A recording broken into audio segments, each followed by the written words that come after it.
Today I'm going to show you how to calculate the home office deduction. Many of my clients had many problems with it this previous tax season. So I'm going to show you the two ways on how you can calculate the deduction, and also I want to make sure you understand who qualifies.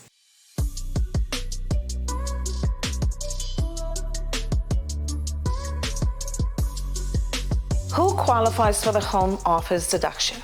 If you're a service and you have a 10 by 10 room with desks, and that's all you use it for, great. You're not using that same room for the weekend personal use, guests, people sleeping over. It is meant to be exclusively used for business. Now I'm going to show you how to calculate the home office deduction the simple way. First, we are going to understand the rule, then we're going to take some measurements, and then we're going to calculate your deduction. So to get started is the IRS will give you $5 for up to 300 square foot that you use in your home as a deduction. Simple, right? Now you're going to go and measure the area that you use for business. Do remember to include storage areas, bathroom use that is only used for business. Or sometimes maybe it's just a partial use that also is available to be calculated. So now we measure it, right? And let's say that is 200 square feet. So we're going to take the 200 square feet that you measured. Now we're going to divide this by the total square footage of your home. So let's assume it's 2,000.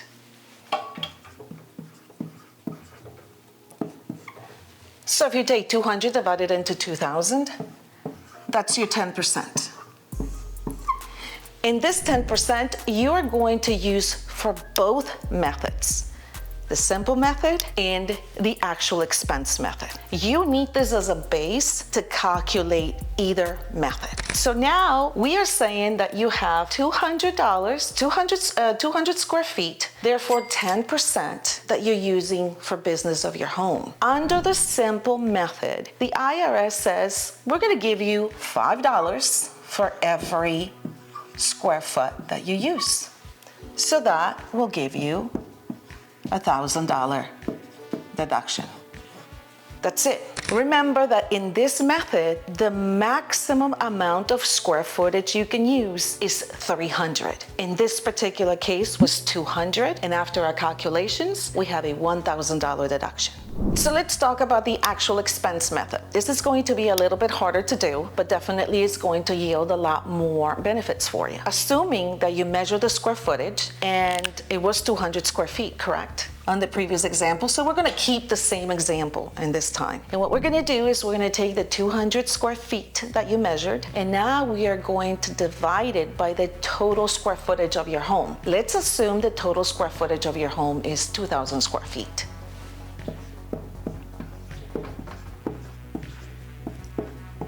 This gives us a 10% result.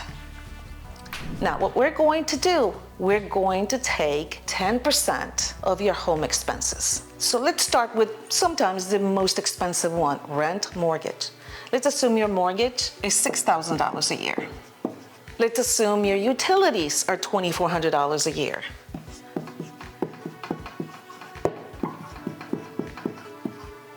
And remember, I'm saying this per year. Makes things a little easier. Now let's assume home insurance is $1,000.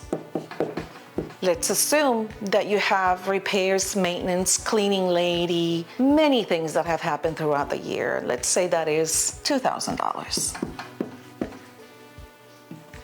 Repairs and maintenance. A lot of times people forget the repairs and the improvements that are made to a home for whatever reason that may be. Maybe because there's need, maybe your roof had a leak, maybe your bathroom that you use mainly for business purposes broke down, you had to fix your driveway. And let's assume that one of these things happened to you and there was a major repair of $10,000.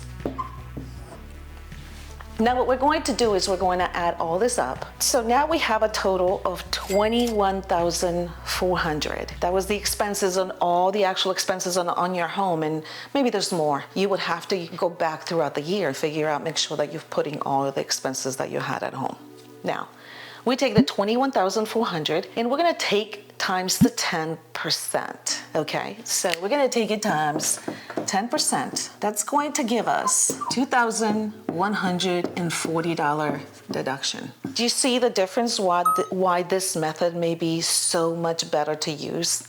We're looking at double than the first method. This is the one I recommend when businesses are getting a little bit larger and when there's a lot of usage of a home. It could make a big difference on your bottom line. Remember, this does not really have a cap. Make sure that you've measured correctly. There are people that have a lot of home office space being used, especially nowadays with most people or a good percentage of small business owners working from home.